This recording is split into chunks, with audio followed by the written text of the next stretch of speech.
கர்த்தர் நல்லவர். ஆண்டவர் ஒவ்வொரு மாதத்திலும் ஒவ்வொரு காரியங்களை நமக்கு கற்றுக் கொடுக்கிறேன். நான் இதை இந்த மாதத்துல செய்யணும் அப்படின்னு எந்த நாளிலும் எந்த மாதத்திலும் அதை நான் முன்கூட்டி நான் தீர்மானிக்கல. ஆனா அந்த மாதத்துல ஆண்டவர் இந்த காரியங்களை எனக்கு கற்றுக் கொடுத்ததை நான் உங்களுக்கு கற்றுக் கொடுக்கிறேன். போன மாதத்துல எதை நாம் கற்றுக்கொண்டோம்?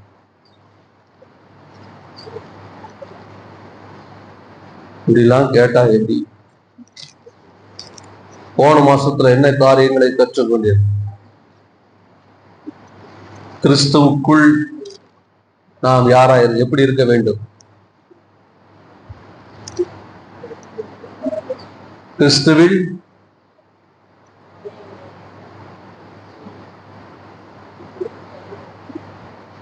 அதை திருப்பி கொஞ்சமாவது பார்க்கணும். கிறிஸ்துவில் நாம் ஐக்கியப்பட வேண்டும். கிறிஸ்துவில் நம்முடைய ஐக்கியம் எப்படிப்பட்டதா இருக்கணுங்கிறத போன மாதத்துல நாம் பார்க்க கர்த்தர் நமக்கு உதவி செய்தார். அதற்கு முந்தின மாதத்துல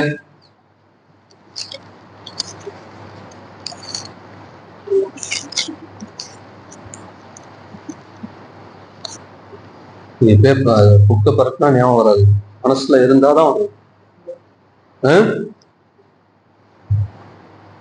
கிறிஸ்துவில் நாம் விசுவாசிகளாய் இருக்க வேண்டும், விசுவாசம் உள்ளவர்களாய் இருக்க வேண்டும்.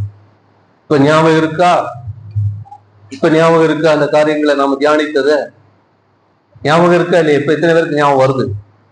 இப்போது வருதா? அது வரைக்கும் சந்தோஷம். பரவாயில்ல, ஒரு 4-5 கையா இருக்கு. ஸ்தோத்திரம். அல்லேலூயா, அல்லேலூயா. வெறும் பிரசங்கமாக மட்டும் அல்லாம சில உபதேசத்தையும் சில முக்கியமான சத்தியங்களையும் நாம் அறிந்து கொள்வதற்கு தேவன் நல்ல வாய்ப்பை, நல்ல தருணத்தை நமக்கு தந்திருக்கிறார்.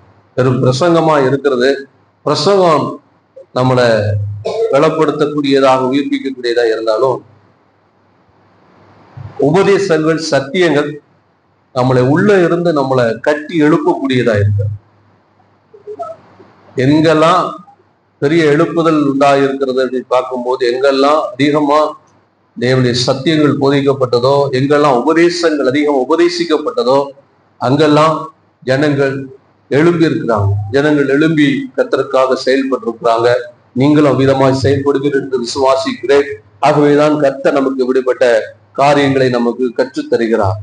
இன்றைக்கு நாம் தியானிக்கக்கூடிய காரியங்கள் 2 கொரிந்தியர் புஸ்தகம் 8ஆம் அதிகாரம் 9ஆம் வசனத்தை வாசிக்கலாம். 2 கொரிந்தியர் 8ஆம் அதிகாரம் 9ஆம் வசனம். எல்லாரும் எடுத்துக்கோங்க.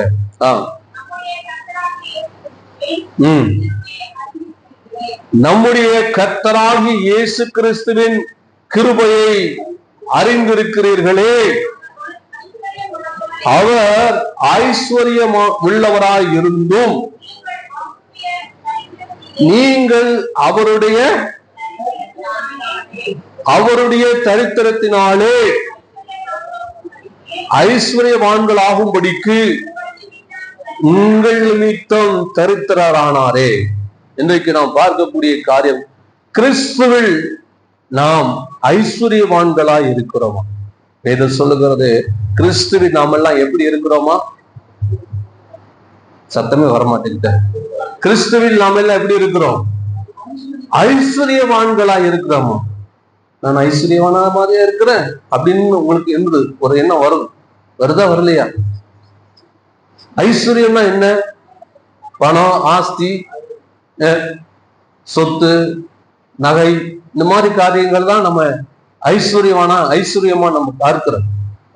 கிறிஸ்துவில் நாம் எப்படிப்பட்ட ஐஸ்வர்யத்தை நாம் பெற்றிருக்கிறோம், எப்படிப்பட்ட நிலையிலே நாம் ஐஸ்வர்யவான்களாய் இருக்கிறோம் என்பதை இந்த நாள்ல ஆண்டவர் நமக்கு கற்றுத்தர போதுமானவராய் இருக்கிறார். அல்லேலூயா. ஆகவே கிறிஸ்துவில் நாம் ஐஸ்வர்யவான்களாய் இருக்கிறோம். கிறிஸ்துவில், அதன் வேதம் சொல்லுகிறது, அவர் ஐஸ்வர்யம் உள்ளவராய் இருந்தும் நீங்கள் அவருடைய தரித்திரத்தினாலே ஐஸ்வர்யவான்கள் ஆகும்படிக்கு உங்கள் நிமித்தம் அவர் தரித்திரரானாரே. அவர் தரித்திரராகி நம்மை ஐஸ்வர்யவான்களாக்கி இருக்கிறார். எத்தனை பேர் விசுவாசிக்கிறீங்க?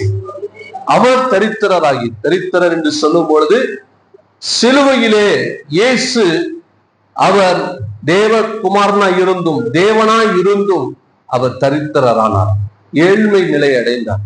ஏழ்மை என்ன பிச்சைக்காரன் அந்த மாதிரி இல்லை. அவர் எல்லா காரியங்களிலும் நிறைவுள்ளவராய் இருந்தும் அவர் பூரணாய் இருந்தும் சிலுவையிலே ஒன்றும் இல்லாதது போல அவர் காணப்பட்டார். அதான் அவர் தரித்திரரான். சில தரித்திரனா அவரு ஏழை குடும்பத்துல பிறந்தாரு, கந்தல் துணியை கட்டியிருந்தாரு, அது அல்ல.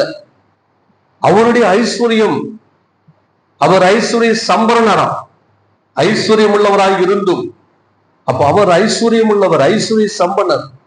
ஆனால் அவர் தரித்திராகி நம்ம எல்லாரையும் அவர் எப்படி மாத்திருக்கிறாரா? ஐஸ்வர்யவான்களாய் மாத்திருக்கிறார். ஆகவே கிறிஸ்துவுக்குள்ளாக நாம் எல்லாரும் எப்படிப்பட்ட நிலையை நாம் அடைந்திருக்கிறோம் என்று சொன்னால் ஐஸ்வர்யவான்களால் மாற்றப்பட்டிருக்கிறோம். அல்லேலூயா, அல்லேலூயா. ஒரு எஜமான் இருக்கிறான், அந்த எஜமானுக்குள்ள பிறக்கிறதான பிள்ளை அவனுக்கு எல்லா காரியங்களிலும் அவனுக்கு பங்கு பாகம் பிரிச்சு கொடுக்காம அவன் தன் தகப்பனு கீழே இருந்தாலும் அவன் யார்தான்? அவன் யார்தான்? ஐஸ்வர்யவான் தான். ஆனா என்னைக்கு அவன் புத்திர சுவிகாரத்தை அடைந்து அவனுக்குள்ளதெல்லாம் தகப்பனுக்குள்ளதெல்லாம் அவனுக்கு வருதோ, அது வருகிற வரைக்கும் அவன் அடிமையா இருக்கிறான். ஆனாலும் அவன் தகப்பனுக்கு பிள்ளையா இருக்கிறதுனால அவன் யாராதான் நம்ம பார்க்க முடியும்? ஐஸ்வர்யன். அதே போலதான் கிறிஸ்துவுக்குள் நாம் எல்லாரும் ஐஸ்வர்யவான்களாக்கப்பட்டிருக்கிறோம். எப்படின்னா அவனுக்கு புத்திர சுவிகாரம் வருகிற வரைக்கும் காத்திருக்கணும். நமக்கு புத்திர சுவிகாரமானது வந்துவிட்டது, கொடுக்கப்பட்டாயிடுச்சு. அல்லேலூயா. ஒரு வசனத்தை வாசிக்கலாம். எபேசியர் 1ஆம் அதிகாரம் 3ஆம் வசனத்தை வாசிக்கலாம். நம்முடைய கர்த்தராகிய இயேசு கிறிஸ்துவின் கிறிஸ்துவுக்குள் உன்னதங்களிலே ஆவிக்குரிய சகல ஆசீர்வாதங்களினால் பாருங்களேன், ஆசீர்வதிக்கிறாரா? ஆசீர்வதித்திருக்கிறார். அல்லேலூயா. ஆசீர்வதித்திருக்கிறார்னா ஆசீர்வாதத்தை நாம் பெற்றுக்கொண்டாயிற்று. அல்லேலூயா. நம்முடைய கர்த்தராகிய இயேசு கிறிஸ்துவின் பிதாவாகிய தேவனுக்கு ஸ்தோத்திரம். அவர் கிறிஸ்துவுக்குள், தேவன் பிதாவாகிய தேவன் கிறிஸ்துவுக்குள் உன்னதங்களில் ஆவிக்குரிய சகல ஆசீர்வாதத்தினாலும் நம்மை, அப்போ நம்ம எல்லாருமே கிறிஸ்துவுக்குள்ளாக இயேசுவை விசுவாசித்து என்ன அவர் நமக்காக இந்த உலகத்தை அவர் அவர் செய்த எல்லா காரியங்களையும் அவருடைய பாடுகளை எல்லாம் நாம் விசுவாசித்து அவரை ஏற்றுக்கொண்டு நாம் எப்பொழுது அவருடைய பிள்ளைகளாக, தேவனுடைய பிதாவுடைய பிள்ளைகளாக்கப்பட்டோமோ, வேதம் சொல்லுகிறது அவருடைய நாமத்தின் மேல் விசுவாசம் உள்ளவர்களாக ஏற்றுக்கொண்டவர் எத்தனை பேரோ அத்தனை பேரும் அவர் பிள்ளைகள் ஆகும்படி அவர்களுக்கு. அப்ப எப்பொழுது நாம் அவருடைய பிள்ளைகள் என்று அழைக்கப்பட்டமோ அப்பொழுதே நாம் யாரா இருக்கிறோம்னா, யாரா இருக்கிறோம்? ஐஸ்வர்யவான்களா இருக்கிறோம். ஏனென்றால் அப்பொழுதே நாம் தேவனால் ஆசீர்வதிக்கப்பட்டவர்களாக, தேவனுடைய ஆசீர்வாதத்துக்கு பாத்திரவான்களாக மாற்றப்பட்டு விட்டோம். அல்லேலூயா, அல்லேலூயா. இது 2000 வருஷத்திற்கு முன்னால நடந்தது அல்ல. இங்க என்ன சொல்லப்படுகிறது?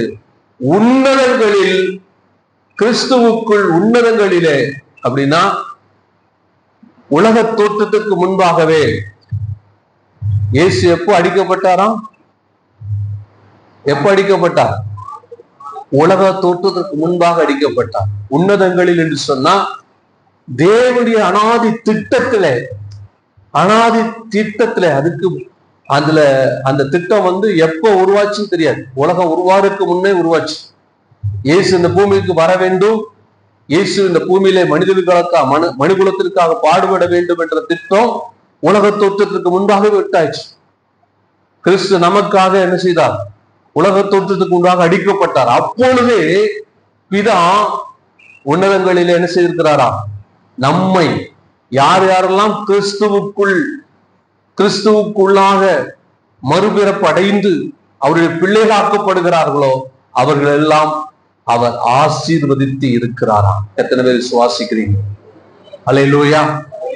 நாம் எல்லாருமே கிறிஸ்துவுக்குள்ளாக உன்னதங்களிலே நாம் பிறந்த பிறவில்ல, இயேசு வந்த பிறவில்ல, இயேசு இந்த உலகத்துல வருகிறதுக்கு முன்பாகவே உன்னதங்களிலே தேவ திட்டத்திலே என்ன செய்யப்பட்டிருக்கிறோம்? நாம் எல்லாரும் ஆசீர்வதிக்கப்பட்டிருக்கிறோம். அப்படின்னா உன்னதங்களிலே நாம் தேவ திட்டத்திலே நாம் ஐஸ்வர்யம் மாற்றப்பட்டு விட்டோம்.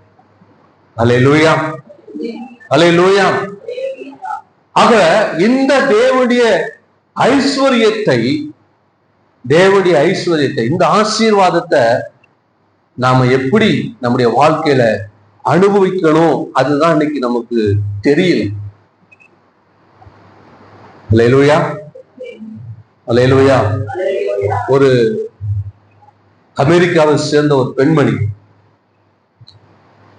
மிக பெரிய ஒரு கோடீஸ்வரி, கிட்டத்தட்ட 100 பில்லியனுக்கு மேலாக சொத்து உள்ளது. ஆனா டெய்லி ஓட்ஸ் கஞ்சி மட்டும் தான் குடிப்பாளாம். அதுவும் சூடு பண்ணி கூட குடிக்க மாட்டாளாம். சூடு பண்ணா கேஸ் தீர்ந்து போயிடும், செலவாயிடு. இப்படி 100 பில்லியன் அவளுக்கு சொத்து இருந்தோம், ஆஸ்தி இருந்தோம், அதை செலவழிக்காம அவளுடைய மகன் காலில் ஏதோ ஒரு சின்ன வியாதி வந்து அவனுக்கு சரியான சிகிச்சை கொடுக்காம, சரியான நேரத்துல சிகிச்சை கொடுக்க விரும்பாம ஒரு பொது மருத்துவமனை, அரசு மருத்துவமனை, பொது மருத்துவமனை அழைத்து கொண்டு போய் சரியான சிகிச்சை கொடுக்க அவனும் மறித்தான். அவ்வளவு சொத்து இருந்தோம் அவளால இந்த உலகத்துல சந்தோஷமா நிம்மதியா அவ வாழல, இருக்கிறத சந்தோஷமா அனுபவிக்கல, தன்னுடைய பெத்த பிள்ளையை கூட சரியா அவளை கவனிக்கல. அவ மறித்து போன பொருள் அந்த சொத்தெல்லாம் அவ கொண்டா போயிருப்பா, கொண்டு போகுது.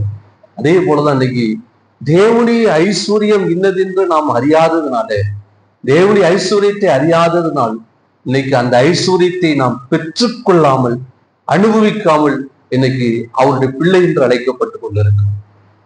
அல்லேலூயா, அல்லேலூயா. நாம் அவருடைய பிள்ளைகள் தான், ஆனா அதை அனுபவிக்க முடியல, அதை அனுபவிக்க தெரியல, முடியலங்காட்டில தெரியல. இயேசு ஒரு ஓமை சொல்றார். ஒரு தகப்பனுக்கு 2 பிள்ளைகள், அதுல இளையவன் தகப்பனிடத்துல இந்த ஆசையெல்லாம் வாங்கிட்டு தூரமா போய் செலவழிச்சு திரும்பி பன்றி தின்கிற தவிடு கூட கிடைக்காதனாலே என் தகப்பனிடத்துல போவேன் திரும்பி வருகிறான். அவன் வந்த உடனே தகப்பன் அவனை பார்த்ததும் சந்தோஷப்பட்டு அவனுக்காக கொழுத்த கன்றுகளை அடித்து அவனுக்கு சாப்பாடு கொடுத்தான். இப்போ வீட்டுல இருக்கிற மூத்த குமாரன் வர்றான். ஐயா, நான் இவ்வளவு நாள் உங்க கூட இருந்தனே, நான் இவ்வளவு நாள் உங்க கூட இருந்தோம், எனக்கு ஒரு கன்றால் அடிச்சு சாப்பாடு தந்தீரா? தகப்பன் என்ன சொல்றாரு? ஏப்பா, எல்லாம் உன்னுடைய தானப்பா. இதுதான் இன்னைக்கு நம்ம நிலைமை, சபைக்குள் இருக்கிற நிலைமை அதுதான். சபை விட்டு போனவன், சபை விட்டு தூரமா போய் கொண்டு போன ஜனங்களுக்கு அவங்களுக்கு தான் சபையினுடைய மேன்மை தெரியும். கிறிஸ்துவ விட்டு தூரமாய் போனவங்களுக்கு தான் அது மேன்மை தெரியும், உள்ள இருக்கிறவங்களுக்கு தெரியாது. அதனாலதான் வந்து சபையில வாசிக்கும் போது பாவம் செய்கிறவனை பிசாசின் கையில ஒப்பு கொடுக்க சொல்லி பவுல் சொல்றாரு. ஏன் சொல்றாருன்னா, அவன் உள்ள இருந்து இந்த பாதுகாப்பை அனுபவிச்சு கொண்டு அவன் பாவம் செய்து கொண்டு இருப்பான். சாத்தான் கையில ஒப்பு கொடு, அப்பதான் அவனுக்கு சபைக்குள் இருக்கிற மேன்மை தெரியும். சபைக்குள்ள இருக்கிறோம், கிறிஸ்துவுக்குள் இருந்தாலும் சபைக்குள் இருக்கிறதான மேன்மை என்ன, கிறிஸ்துவுக்குள் இருக்கிறதான மேன்மை என்ன என்பதை அறியாமலே வாழ்ந்து கொண்டு இருக்கிறோம். சபைக்குள் இருக்கிறோம்,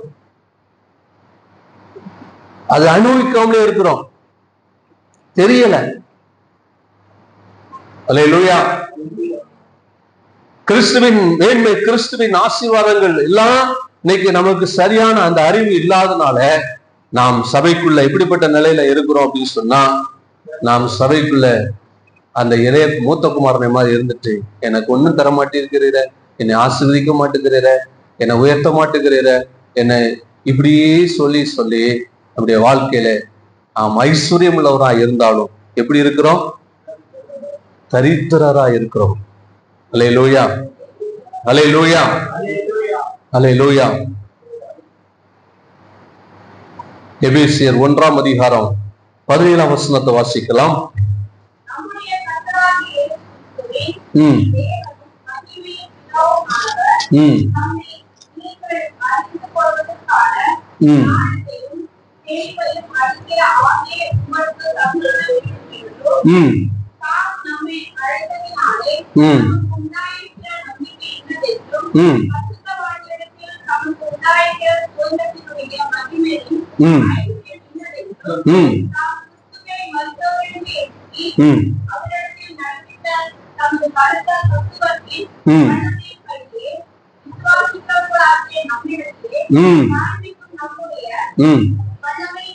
தம்முடைய வல்லமையின் மகா மேன்மையான மகத்துவம் இன்னதென்றும் நீங்கள் அறியும்படிக்கு அவர் உங்களுக்கு பிரகாசம் உள்ள மனக்கண்களை கொடுக்க வேண்டும் என்று ஒரு அருமையான ஒரு விண்ணப்பம். பார்த்தீங்களா?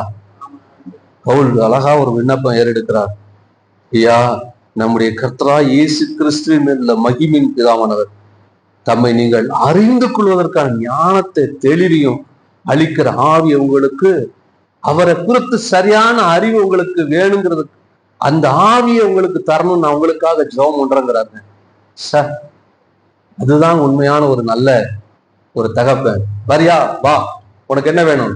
வீடா, போ. உனக்கு என்ன வேணும்? வா. குழந்தை பாக்கியமா, போ. இது அல்ல. இன்னைக்கு அப்படிப்பட்டதான் ஜபங்களைத்தான் இன்னைக்கு நிறைய பாக்குறோம். நம்ம பாஸ்ட் அப்படிலாம் ஜெபம் பண்ண மாட்டேங்கிறாங்க. நிறைய யூடியூப்ல நிறைய மெசேஜ்ல இருந்து நிறைய பாக்குறோம். அவங்க எல்லாம் வா, குழந்தை பாக்கியமா, வா அப்படின்றான். உடனே அடுத்த வாரமே வந்து சாட்சி சொல்லிடுறாங்க, எங்களுக்கு குழந்தை பிறந்துருச்சு. இந்த வாரம் ஜெபம், அடுத்த வாரம் குழந்தை பிறந்துச்சா? இங்க அப்படி நடக்க மாட்டேங்க. வீடு இல்லையா? வா, அடுத்த வாரம் உடனே ஒரு சாட்சி, வீடு கிடைச்சிச்சு. அப்படிலாம் ஒண்ணு நடக்க மாட்டேங்குதுன்னு பவுல் அப்படி ஜெபம் பண்ணல. எப்படி ஜெபம் பண்றாரு? நீங்கள் நம்முடைய கர்த்தரா இயேசு கிறிஸ்துவின் மேலும் மகிமையின் பிதாவானவர் தம்மை நீங்கள் அறிந்து கொள்வதற்கான ஞானத்தை, அவரை இயேசுவை இன்னும் நாம் அறிந்து கொள்வதற்கான ஞானத்தையும் தெளிவையும் அளிக்கிற ஆவியை, ஆமாங்க, இயேசுவை அவரை குறித்து அறிகிற அந்த அறிவை தரக்கூடிய அந்த ஆவி, பரிசுத்த ஆவியை நாம் என்ன செய்யணும்? பரிசுத்த ஆவியின் அந்த கிஃப்ட பெறணும். கொரிந்தியர்கள் கூட பவுல் அதை வலியுறுத்துகிறாரு. 1 கொரிந்தியர் 12ஆம் அதிகாரம் 8ஆம் வசனம் வாசிங்க. 1 கொரிந்தியர் 12:8. ஞானத்தை போதிக்கும் வசனமும் ஆவினாலே அறிவை உணர்த்தும். பாருங்களேன், பவுல் அவ்வளவு அழகா அவரு சொல்றாரு. பாருங்க, உங்களுக்கு எது வேணும்? அந்த ஆவினாலே ஞானத்தை போதிக்கிற வசனம் வேணும். அந்த ஆவினாலே அறிவை உணர்த்துகிற வசனம் வேணும். அப்போ இன்னைக்கு நமக்கு எது வேணும்? காரா, வீடா, என்ன வேணும் சொல்லுங்க.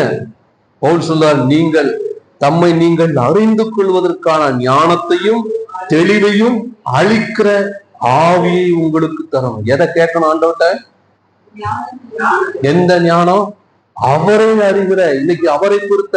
அதனால ஆண்டவர் நம்மளை தொடர்ந்து நடத்துறார். அவருக்குள் நாம் எப்படிப்பட்ட விசுவாசிகளா இருக்கிறோம், எப்படிப்பட்ட ஐக்கியம் உள்ளவர்களா இருக்கிறோம், அவருக்குள் நாம் ஐஸ்வர்யவான்களா இருக்கிறோமா? அவர் ஐஸ்வர்யவான். அவருடைய ஐஸ்வர்யத்தினால இன்னைக்கு நம்ம ஐஸ்வர்யம் ஆக்கி இருக்கிறார். அவர் தரித்திராகி நம்ம ஐஸ்வர்யம் ஆக்கி இருக்கிறார். ஆனா அந்த ஐஸ்வர்யம் என்ன? எப்படிப்பட்ட ஐஸ்வர்யத்தை தேவன் நமக்கு வைத்திருக்கிறார்? அதைதான் சொல்லுவார், தம்மை அழைத்ததினாலே தமக்கு உண்டாயிருக்கிற நம்பிக்கை இன்னதென்றும் பரிசுத்தவான்களிடத்தில் தமக்கு உண்டாயிருக்கிற சுதந்திரத்தினுடைய மகிமையின் ஐஸ்வர்யம் இன்னதென்றும். பாருங்களேன், பரிசுத்தவான்களாகி நமக்கு தேவனிடத்துல உண்டாயிருக்கிற சுதந்திரத்துடைய மகிமையின் ஐஸ்வர்யம் இன்னதென்று நீ அறிந்து கொள்ளணுங்கிறார். நீ யாரு? நீங்க யாரு சொல்லுங்க. நாம் யாரு சொல்லுங்க. நான் யாரு? தேவனுடைய பிள்ளை மட்டுமா? ஒவ்வொரு நிருபங்களையும் பவுல் எழுதும் போது அங்கே ஒரு முக்கியமான வார்த்தையை நிருபங்களை குறிப்பிடுகிறாரு. கொரிந்தியர்ல பாருங்க, 1 கொரிந்தியர் 1ஆம் அதிகாரத்துல வாசிங்க, வசனத்தை வாசிங்க. 1 கொரிந்தியர் 2ஆம் வசனத்துல இருந்து வாசிங்க. 1ஆம் அதிகாரம் 2ஆம் வசனம்.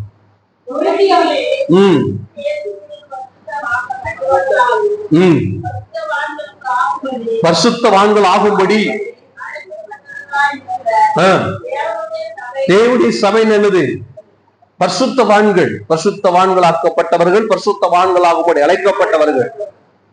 அப்படிப்பட்ட பரிசுத்தவான்களுக்கு உண்டாயிருக்கிற சுதந்திரத்தினுடைய மகிமையின் ஐஸ்வர்யம் அது என்ன? அது என்ன?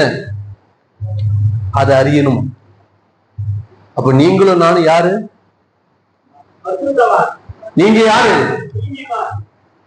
பரிசுத்தவான்கள். பரிசுத்தவான்கள் என்ன நம்பிக்கை உங்களுக்கு இல்லையா? அப்ப உங்களுக்கு இருக்கிற மேன் என்ன? ஒரு மூத்த குமாரன், அவனுக்கு இருக்கிற சுதந்திரம் என்ன? மூத்த குமாரனுக்குள்ள சுதந்திரத்தை அவனே அறியல. சொல்றான், எனக்கு ஒரு ஆடாது அடிச்சு தந்தீரான்னு கேட்கான். இன்னைக்கு நிறைய பேர் நம்ம அப்படிதான் ஆண்டவர்கிட்ட கேட்கிறோம், எனக்கு என்ன தந்தீரு? ஆண்டவர் சொல்றாரு, உனக்கு என்ன மேன்மை இருக்குன்னு உனக்கு தெரியுமா? நாம என்ன கேட்கிறோம்? எனக்கு என்ன தந்தீர்னு கேட்கிறோம். ஆண்டவர் சொல்றாரு, உனக்கு எப்படிப்பட்ட மேன்மை இருக்குன்னு உனக்கு தெரியுமான்னு கேட்கிறார். பரிசுத்தவான்கள் இடத்துல வாசிங்க 18ஆம் வசனத்தை மறுபடியும். தாம் தம்மை அழைத்ததினாலே நமக்கு பரிசுத்தவான்களிடத்தில் நம்பிக்கை என்னதென்றும் பாருங்க, பரிசுத்தவான்களிடத்திலே தமக்கு அவரிடத்திலே உண்டாயிருக்கிற சுதந்திரத்தினுடைய மகிமையின் எப்பொழுதுமே நமக்கு என்ன, இந்த உலகத்துள்ள காரியங்கள்ல எனக்கு அது இல்லை, இது இல்லை, அதை பங்கு தரல, இது பங்கு தரல, இந்த சபைக்கு வந்ததுனால எனக்கு என்ன நன்மை கிடைச்சது? இன்னைக்கு இதுதான் நம்முடைய தேவனிடத்துல உனக்கு என்ன பங்கு இருக்குன்னு நினைக்காது யோசித்து பார்த்துருக்கிறீங்களா? அப்படின்னா நீங்க இன்னைக்கு இருக்க மாட்டீங்க, இங்க இருக்க மாட்டீங்க, இப்படி இருக்க மாட்டோம். அல்லேலூயா. அதான் சொல்ல, அவருடைய மகிமையின் ஐஸ்வர்யம் என்னதென்றும் 19ஆம் வசனம். கிறிஸ்துவை மரித்தோரில் இருந்து எழுப்பி பாருங்க, தேவன் கிறிஸ்துவை மரித்தோரிலிருந்து எழுப்பி அவரிடத்துல கிறிஸ்துவிடத்துல நடப்பித்த பலத்த சத்துவத்தின் வல்லமையின்படியே விசுவாசிக்கலாகிய நம்மிடத்தில் காண்பிக்கும். பாருங்க, கிறிஸ்துவை மரித்தோரிலிருந்து எழுப்பின வல்லமையை அவரோடு நிறுத்திக் கொள்ள விடமல்ல, பிதா நம்மிடத்திலும் அந்த வல்லமையை காண்பிக்கும்படி சொல்லுங்க, காண்பிக்கும் தம்முடைய வல்லமையின் மகா மேன்மையான மகத்துவம் அவரிடத்துல எப்படி அந்த வல்லமை வெளிப்பட்டுச்சு? யாரிடத்துல? கிறிஸ்துவிடத்துல அந்த வல்லமை எப்படி வெளிப்பட்டுச்சு? அவர் எப்படி மருத்துவரிலிருந்து 3ஆம் நாள் உயிரோடு எழுந்தாரோ அதே வல்லமை நீங்களும் நானும் பெற வேண்டும், நாமும் அதை அடைய வேண்டும் என்று அதை அறிந்து கொள்வதற்கு நமக்கு கண்ணை திறக்கணும். அல்லேலூயா, அல்லேலூயா. அது இல்லாதனாலதான் நம்ம எங்க தேடிட்டு இருக்கிறோம்? உலகத்துல மற்ற மக்கள் தேடுகிறது போல. வாசிங்க, அடுத்து தொடர்ந்து நீங்கள் அறியும்படிக்கு உங்களுக்கு பிரகாசம் உள்ள. பாருங்க, நம்மை கிறிஸ்துவுக்குள்ளாக உன்னதங்களிலே அவர் சகல ஆவிக்குரிய ஆசீர்வாதங்களினாலும் அவர் நம்மை ஆசீர்வதித்திருக்கிறார். நாம் உன்னதங்களிலே கிறிஸ்துவுக்குள்ளாக ஐஸ்வர்யவான்களாய் இருக்கிறோம். கிறிஸ்து தம்முடைய சரித்திரத்தினாலே அவர் ஐஸ்வர்யமுள்ளவராய் இருந்தோம். அவர் தரித்திரனாலே, அவருடைய தரித்திரத்தினாலே நம்மளை ஐஸ்வர்யவான்களாய் இருக்கிறார். அந்த ஐஸ்வர்யம் என்னதென்றும் நாம் அறிந்து கொள்ளக்கூடிய மனக்கண்களை திறக்கணும். எவ்வளவு அருமையான ஜெபம்! அருமையான ஜெபத்தை பரிசுத்த பவுல் ஏறெடுக்கிறார். இன்னைக்கு இருக்கிற ஊழியக்காரங்க என்ன சொல்லியிருப்பாங்க? நீ எல்லாம் என்னையா ஊழியக்காரன், நீ என்னையா மனுஷன், நீ என்னையா பாஸ்டர், நீ என்ன விசுவாசி, ஒழுங்கா ஜெபம் பண்றியா? ஜெபம் பண்ணா உனக்கு எவ்வளவு காரியம் நடக்கும். ஆனா பவுல் சொல்றாரு, இந்த மனக்கண்கள் திறக்க முடியும், உனக்காக விண்ணப்பம் மட்டும். அதான் ஒரு தகப்பனுடைய இருதயம். அதான் சொல்ற பவுல், உலகத்துல உங்களுக்கு உபதேசிமார் அநேகம் இருக்கலாம், தகப்பன்மார் அநேகம் இல்லையே. ஒரு தகப்பனை போல பரிசுத்த பவுல் சபைகளுக்கு உபதேசங்களை கற்றுக் கொடுங்க, சபைகளுக்கு நிருபங்களை எழுதுங்க. அல்லேலூயா, அல்லேலூயா.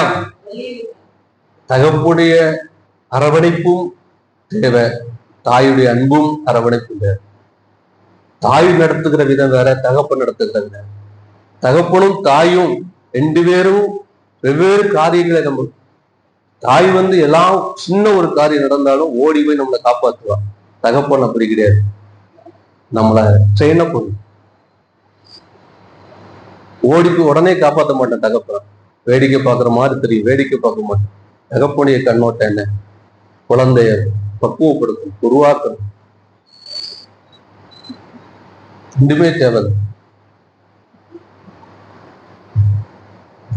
அல்லேலூயா. அதே போலதான் நம்முடைய பரம தகப்பன். அநேக காரியங்களை நம்ம கேட்டவன கொடுத்துடலாம், ஏன் கொடுக்கல? எல்லாவற்றையும் அறிந்து நாம் அவரிடத்துல பெற்றுக்கொள்ள வேண்டும். அதற்கான மனக்கண்கள் திறக்கப்படும். இதைத்தான் பவுல் இங்கே ஜெபம் பண்றார். அல்லேலூயா. தேவனுடைய ஐஸ்வர்யம் எப்படிப்பட்டதா இருக்கிறது என்பதை குறித்து ஒரு சில காரியங்களை நாம் பார்க்கலாம். ரோமருக்கு எழுதின நிருபம் 2ஆம் அதிகாரம் 4ஆம் வசனத்தை வாசிங்க. ரோமர் 2:4.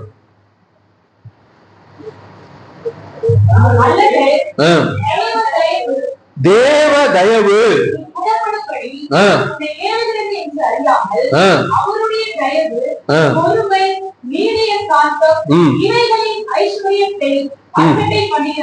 பாருங்க, தேவனுடைய ஐஸ்வர்யம் என்ன? தேவனுடைய ஐஸ்வர்யம் என்ன?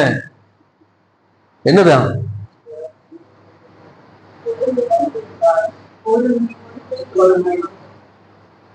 நீங்களும் நானும் ரட்சிக்கப்படுவதற்கு முன்பாக இயேசு வந்திருப்பாருன்னா நம்மள எங்க போயிருப்போம்? நரகத்துக்கு. ஏன்னா நம்மெல்லாம் மரணத்துக்கு பார்த்துறது. நம்ம எல்லாம் தேவனுடைய கோபாக்கினைக்கு பாத்திரமா இருந்தோம். கோபாக்கினைக்கு பாத்திரவாங்களா இருந்த நம்மளைத்தான் அவருடைய தயவும், அவருடைய பொறுமை, அவருடைய நீடிய சாந்தம், இதுதான் அவருடைய ஐஸ்வர்யம். இதனாலதான் நீங்களும் நான் ரட்சிக்கப்பட்டிருக்கோம். அவருடைய ஐஸ்வர்யம் என்பது என்ன? அவருடைய தயவு, அவருடைய பொறுமை. இல்லைன்னா நாம் என்னைக்கோ அழிந்து போயிருக்கோம். அவரை போல நமக்கு பொறுமை கிடையாது, அவரை போல நமக்கு நீதி சாந்தம் கிடையாது. ஆனா இது அவர்களிடத்துல நம்ம கற்றுக்கொள்ளணும், பெற்றுக்கொள்ளணும்.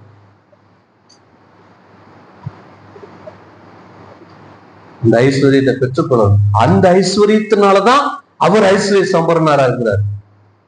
இந்த ஐஸ்வர்யம் வந்தா உலக ரீதியா நீங்க கிடைக்கக்கூடிய ஐஸ்வர்யத்தை, பணம் செல்வாக்கை காட்டிலும் நீங்க மேலான நிலைக்கு உயர்த்தப்படுவீங்க. எத்தனை பேர் விசுவாசிக்கிறீங்க? இந்த நீதிய பூர்ம ஆத்திரப்படக்கூடாது, கோவப்படாது. எல்லாத்துலயுமே ஆத்திரப்பட்டு அவசரப்பட்டு காரியங்களை செய்ய முற்படக்கூடாது. இது தேவனுடைய ஐஸ்வர்யம். அவருடைய நீதிய பொறுமை, அவருடைய நீதிய தயவு, அதான் சொல்லப்படுது. மறுபடியும் வாசிங்க 2:4.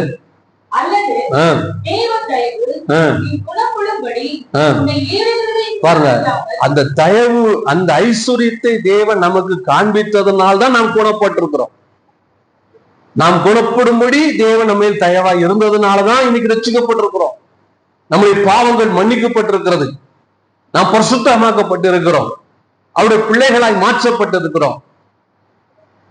இதுதான் அவருடைய ஐஸ்வர்யம், அவருடைய தயவு, அவருடைய பொறுமை, நீடிய சாந்தம். இதுதான் அவருடைய ஐஸ்வர்யம். அடுத்து 9ஆம் அதிகாரம், ரோமர் 9ஆம் அதிகாரம் 23ஆம் வசனத்தை வாசிக்கலாம். தாம்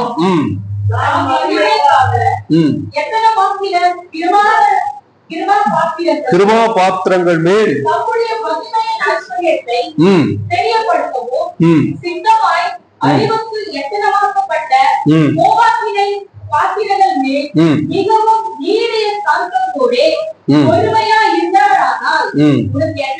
பாருங்களேன், அவருடைய கிருப பாத்திரங்கள் மேல் தம்முடைய மகிமையின் ஐஸ்வர்யத்தை தெரியப்படுத்துகிறார்.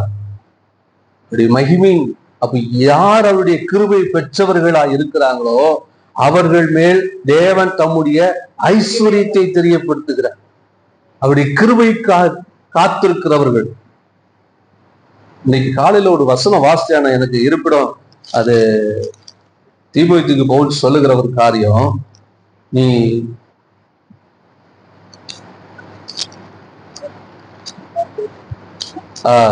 2ஆம் அதிகாரம் முதல் வசனம். 2 தீமோத்தேயு 2:1 இல்ல 2 தீமோத்தேயு 2:1.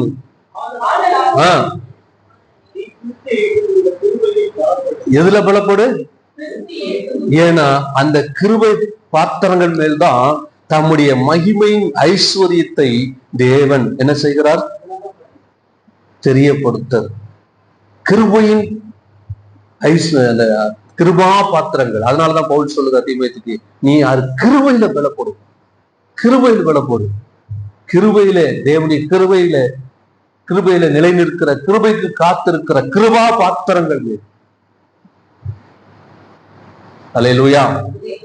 அதே போல 10ஆம் அதிகாரம் 12ஆம் வசனத்தை வாசிக்கலாம். ரோமர் 10:12. யூதன் என்றும்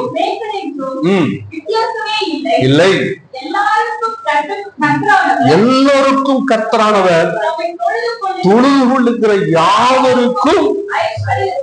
அல்லேலூயா.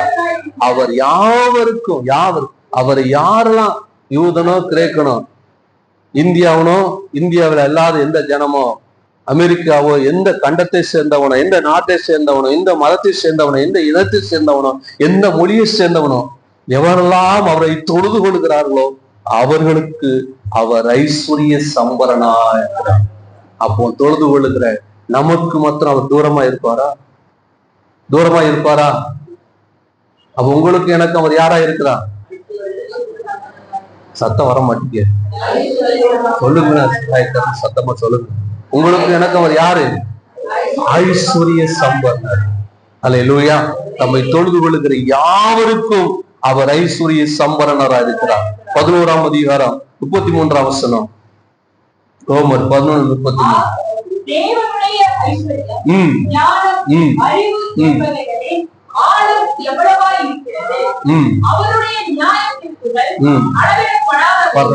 தேவனுடைய ஐஸ்வர்யம், ஐஸ்வர்யம், ஞானம், அறிவு எல்லாத்தையும் மூணையும் சேர்த்து இவைகளின் ஆழம், அவருடைய ஐஸ்வர்யத்தின் ஆழம். சும்மா ஐஸ்வர்யம் என்பது ஒரு மேலோட்டமான ஒரு வார்த்தை அல்ல. ஐஸ்வர்யம், ஞானம், அறிவு மூன்றையும் சேர்த்து சொல்லி அதனுடைய ஆழம் எவ்வளவா இருக்கிறது. அப்போ தேவனுடைய ஐஸ்வர்யம் என்பது, ஆமா, நானு இந்த கப்பல்ல சில மாதங்கள் வேலைக்கு அங்க இந்த குட்ஸ் கப்பல்ல பாத்தீங்கன்னா வெளியில பாக்குறதுக்கு தான் அப்படியே இவ்வளவு ஹைட் இருக்கிற மாதிரி தெரியும். அது மேல ஏறி போனா பயங்கர ஆழம் இருக்கு. ஏன்னா மேல பாதி இருக்கிற மாதிரி உள்ள கடலுக்குள்ளே பாதி இருக்கு. அதுல பார்க்கும்போது பயங்கர ஆழமா இருக்கும். சில நேரங்கள்ல தேவனுடைய ஐஸ்வர்யத்தை நம்ம மேலோட்டமா பாக்குறதுனாலதான் நமக்கு அந்த ஐஸ்வர்யத்தினுடைய ஆழம் தெரியாம இருக்கிறது. அதை ஆராய்ந்து பார்க்க. அல்லேலூயா. அதுக்கு தான் முதலே பவுல் சொல்றாரு, அப்படிப்பட்ட பிரகாசம் உள்ள மனக்கண்கள் நமக்கு உண்டா. வெளியாக பார்க்கிற பார்வை அல்ல, தேவனுடைய ஐஸ்வர்யத்தை ஆழம் அறிந்து பார்க்கிற அந்த அறிவு, அந்த மனக்கண்கள் திறக்கும் போதுதான் அது எவ்வளவு ஆச்சரியமானது தெரியுமா, எவ்வளவு ஆழமானது தெரியுமா அப்படிங்கிறது. அல்லேலூயா. 2ஆம் அதிகாரம் 4ஆம் வசனத்தை வாசிக்கலாம். இரக்கத்தில் ஐஸ்வர்யம் உள்ளவராய். எப்படிப்பட்டவரா இருக்கிறாராம்? அவர் இரக்கத்தில் ஐஸ்வர்யம் உள்ளவர். அல்லேலூயா. அவருடைய நீடிய சார்ந்த பொறுமை, அது எப்படி, அதனுடைய ஐஸ்வர்யம் எப்படிப்பட்டது? அதே போல அவருடைய இரக்கம் ஒரு ஐஸ்வர்யம். இரக்கம் ஒரு ஐஸ்வர்யம். அல்லேலூயா. அந்த இரக்கத்தினாலதான் நாம் பிழைத்து கொண்டிருக்கோம். எஸ்தர் போகணும் ராஜாவிடத்துல போவதற்கு அவளுக்கு உத்தரவில்லை. ஆனா ராஜாவுடைய தயவு, அந்த இரக்கம் அவளுக்கு கிடைச்சது. இதே போல அநேக நேரங்கள்ல பழைய ஏற்பாடு காலத்துல ஒரு மனிதன், அதாவது எல்லாருமே தேவனுடைய ஆலயத்துக்குள்ள போக முடியாது. யாரு ஒருத்தர், அதாவது பிரதான ஆசாரிய ஒருத்தர் தான் போகும். அவன் கூட பரிசுத்தம் இல்லாமல் போனா அங்கே அவன் மரித்து போவான். அதே போல மோசே கர்த்தர் சொல்ல மலை மேல ஏறிவான். மோசே மலை மேல ஏறி போறான் அப்படின்னு சொல்றாரு. ஒருவனும் மலை மேல ஏற வராது, எவனாவது வந்த கல்லெரிச்சு. அப்ப அப்படிப்பட்டதான தேவ சமூகத்துக்கு எத்தனை முறை ஆபத்தோடு அக்கிரமத்தோடு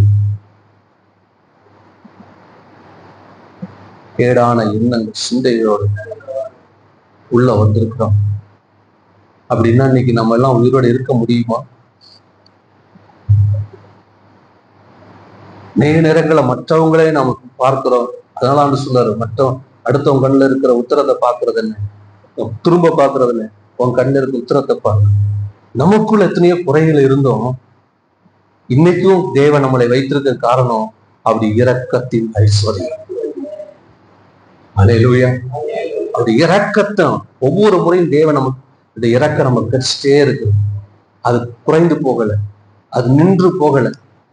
நின்று போயிருந்தா நம்ம மற்றவங்களுக்கு ஒரு முறை தப்பு பண்ணா, நமக்கு ஏதாவது துரோகம் பண்ணா மன்னிப்போம், 2 முறை மன்னிப்போம், எப்பவும் மன்னிப்போமா?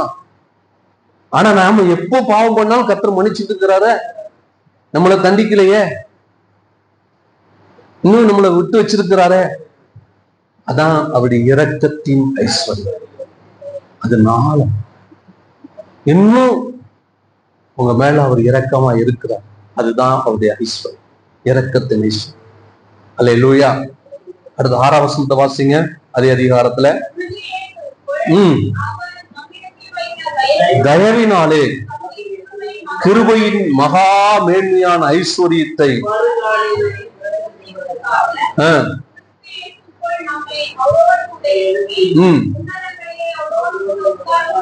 பாருங்களேன், இதுல அருமையா ஒரு காரியத்தை போட்டு சொல்றாரு. இந்த ஐஸ்வர்யத்தை உங்கள் வாழ்க்கையில, என் வாழ்க்கையில விளங்க செய்வதற்காக தான் கிறிஸ்து இயேசுவுக்குள் நம்மை அவரோடு கூட எழுப்பி உன்னதங்களிலே அவரோடு கூட நம்மளை என்ன செஞ்சிருக்கிறாரா? கவனிங்க, எப்படி பிதா தம்முடைய குமாரனா இயேசு கிறிஸ்துவை மரித்து 3ஆம் நாள் உயிரோடு எழுத்த உன்னதங்களில் அவர் உட்கார செய்தாரோ, அதே போல மனம் திரும்புவது மூலமா நாம் மனம் திரும்பி ஞானஸ்தானம் எடுக்கிறோம்.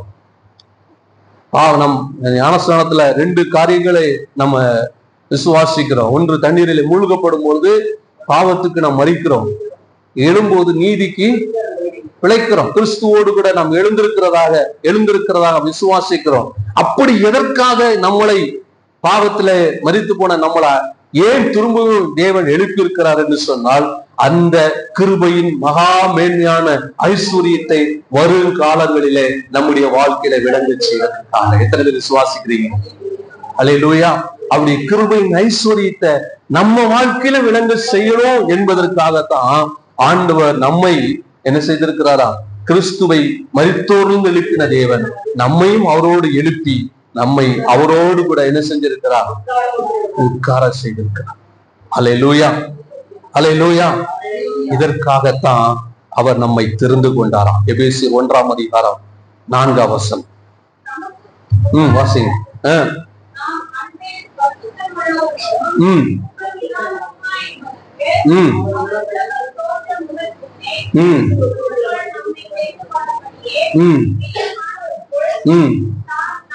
பாருங்களேன், எதற்காக அவருடைய ஐஸ்வர்யத்தை நாம் அறிந்து கொள்ள, அந்த ஐஸ்வர்யத்தை நாம் பெற்றுக்கொள்ள, சுதந்திரிப்பதற்கு, அதை அனுபவிப்பதற்கு, அதற்காகவே உலக தோற்றத்திற்கு முன்னே கிறிஸ்துவுக்குள் நம்மை தேவன் தேர்ந்தெடுத்திருக்கிறார். அல்லேலூயா. நீங்களும் நானும் விரும்பினதுனால ரட்சிக்க போல, தேவன் ஏற்கனவே நம்ம என்ன செய்திருக்கிறார்?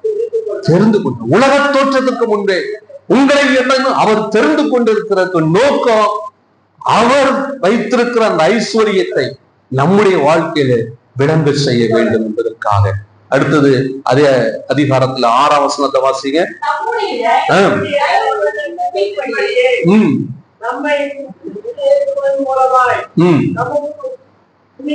தமக்கு சுவிகார புத்திராகும்படி, பாருங்களேன், இந்த ஐஸ்வர்யத்தை நம்முடைய வாழ்க்கையில விளங்க பண்ணுவதற்காகவே அவர் கிறிஸ்துவின் மூலமாய், இயேசு கிறிஸ்து மூலமாய் தமக்கு சுவிகார புத்திரராகும்படி உங்களை என்னையும் அவர் முன்குறித்திருக்கிறார். அல்லேலூயா, அல்லேலூயா. அதாவது நம்முடைய ஒரு இடத்துல ஐஸ்வர்யம் இருக்கு அப்படின்னு சொன்னா, அந்த ஐஸ்வர்யத்தை நான் நமக்குள்ளதான் தக்க வைத்துக் கொள்ள விரும்புவோம்.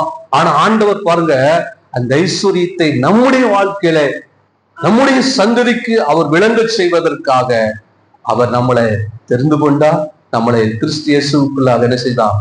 சுதந்திரராகும்படி அவர் முன் குறித்து கொண்டார். அதே 12ஆம் வசனத்துல திரும்ப சொல்றார், வாசிங்க 12.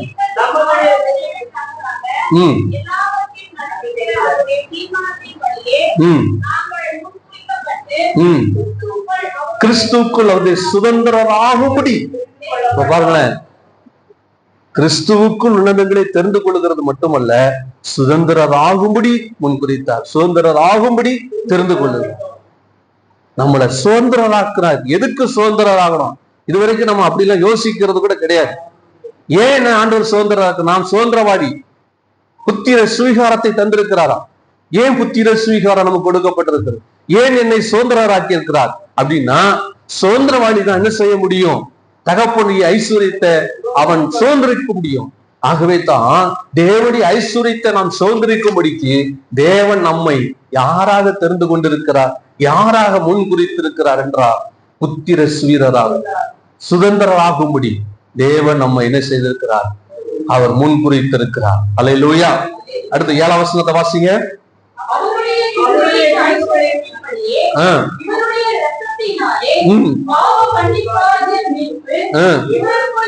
பாருங்க, அந்த ஐஸ்வர்யத்தின்படிதான் உங்களுக்கு எனக்கு என்ன உண்டாயிருக்கிறது?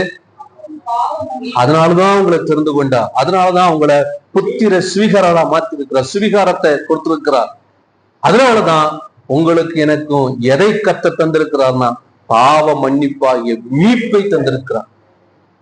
அல்லேலூயா. இதெல்லாம் எதுக்காக வந்திருக்குன்னா, நான் அதை பெற்றுக்கொள்ளும்படி, அதை அடையும்படி, அதை சுதந்திரிக்கும்படி. அல்லேலூயா. அடுத்து வாசிங்க, தொடர்ந்து 9ஆம் வசனத்தை வாசிங்க. இல்ல 8ஆம் வசனத்தை வாசிக்கலாம்.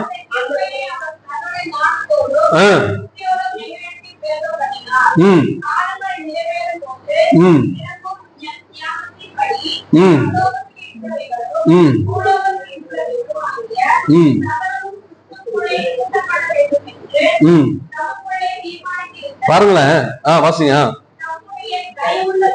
சித்தத்தின் ரகசியத்தை எங்களுக்கு, அதாவது போல் சொல்றாரு, இந்த காரியத்தை, இந்த கிருபைய அவர் சகல ஞானத்தோடும் புத்தியோடு எங்களிடத்துல பெருக பண்ணுகிறார். காலங்கள் நிறைவும்போது இதை நிறைவேற்றுவதற்காகத்தான் சகலத்தையும் பரலோகத்திலுள்ள பூலோகத்துல எல்லாத்தையுமே கிறிஸ்துவுக்குள்ள கூட்டி இருக்கிறார். இதை தமக்குள்ள தீர்மானித்த தம்முடைய தயவுள்ள சித்தத்தினுடைய ரகசியத்தை எங்களுக்கு அறிவித்தார். அதோட பவுல் நிப்பாட்டிட்டாரா? அவருக்கு கிடைத்த ரகசியத்தை பவுல் என்ன செய்தார்? நிருபங்கள் மூலமா நமக்கு அறிவித்திருக்கிறார். இந்த கிறிஸ்துவின் இந்த ஐஸ்வர்யத்தை பெற்றுக்கொண்டு நாம் மற்றவங்களுக்கு அறிவிக்கும். கிறிஸ்துவனா என்ன? கிறிஸ்துவ வாழ்க்கைன்னா என்ன? கிறிஸ்துவுக்குள்ளான வாழ்க்கை என்பது எப்படிப்பட்டது? கிறிஸ்துவின் ஐஸ்வர்யத்தின் ஆழம் எப்படிப்பட்டது?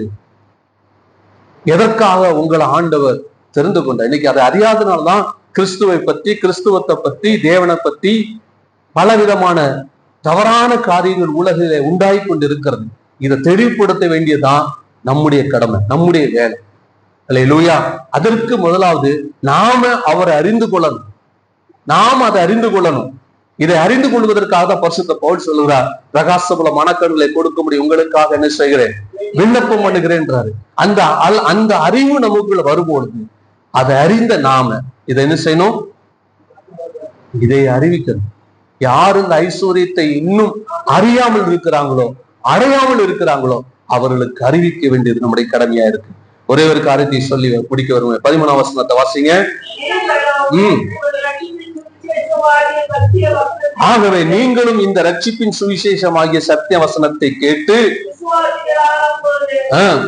வாக்குத்தத்தம் பண்ணப்பட்ட பரிசுத்த ஆவியினால் அவருக்குள் இதற்காக பாருங்களேன், இதை பெற்றுக்கொள்ளும்படியாக தேவன் பரிசுத்த ஆவியினாலே நமக்கு என்ன செய்கிறார்? முதலாவது இந்த ஐஸ்வர்யத்தை நாம் அறியும்படி தேவன் நம்மளை தெரிந்து கொண்டார். அதுக்காக நம்மளை சுவிகாரராக்கலாம், புத்திர சுவிகாரராக்கி இருக்கிறார். அதற்காக நம்மளை அந்த மீட்பின் அனுபவத்தை நமக்கு தந்திருக்கிறார். அதன் வழியா நம்மளை கொண்டு போயிருக்கிறார். ரட்சிக்கிற அனுபவத்தை நமக்கு தந்திருக்கிறார். அதோடும் நிறுத்தி விடாம பரிசுத்த ஆவினாலே இந்த ஐஸ்வர்யத்தை பெற்றுக்கொள்ளும்படி நமக்கு முத்திரை போட்டுக்கிறார். இன்னைக்கு தபால் போடுற அனுபவங்கள் மிக குறைவு. இப்போ கொரியர் கூட தபால்லையும் சேம் தான் நம்ம பண்றோம்.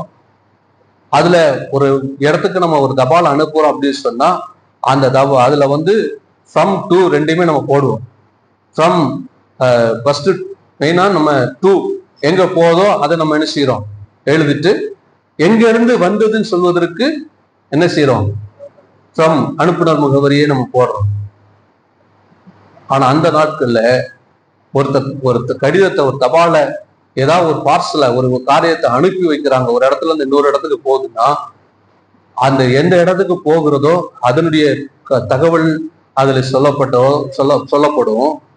அடுத்து எங்க இருந்து போகுது என்பதோ, அந்த போகிற இடத்துல இருந்து ஒரு ராஜா அனுப்புறான் அப்படின்னா அந்த ராஜா அதுல தன்னுடைய முத்திரையை பதித்து அனுப்பும். இப்போ அந்த முத்திரையை அந்த போய் சேர வேண்டிய இடத்துல போய் சேர்ந்த பின்பு அந்த முத்திரையை பார்த்தவர்கள் இது யாரிடத்துல இருந்து வந்தது என்பதை என்ன செய்வார்கள், அந்த முத்திரையை பதித்து அந்த பார்த்து அறிந்து கொள்வார்கள். அதே போலதான் இவை எல்லாம் தேவனிடத்திலிருந்து வந்தது என்பதை நிரூபிப்பதற்காக தான் பரிசுத்த ஆவியினாலே நமக்கு முத்திரை போடப்படும். எத்தனை பேர் விசுவாசிக்கிறீங்க? இது மனுஷனால் உண்டானதல்ல, இது தேவனால் உண்டானது. இந்த மகா மேன்மையான அனுபவங்கள், இந்த ஐஸ்வர்யத்தின் மேன்மையை நீங்களும் நான் உதாசீன பண்ணிவிடக் கூடாது. இது தேவனிடத்திலிருந்து நமக்கு கொடுக்கப்பட்டது என்பதை நீங்கள் உணர்ந்து இதை பெற்றுக்கொள்ள வேண்டும் என்று பரிசுத்த ஆவியினாலே நமக்கு முத்திரை போட்டிருக்கிறார். எத்தனை பேர் விசுவாசிக்கிறீங்க? அதை பெற்றுக்கொள்ளும்படியாக தேவன் நமக்கு கிருபை தருவாராக.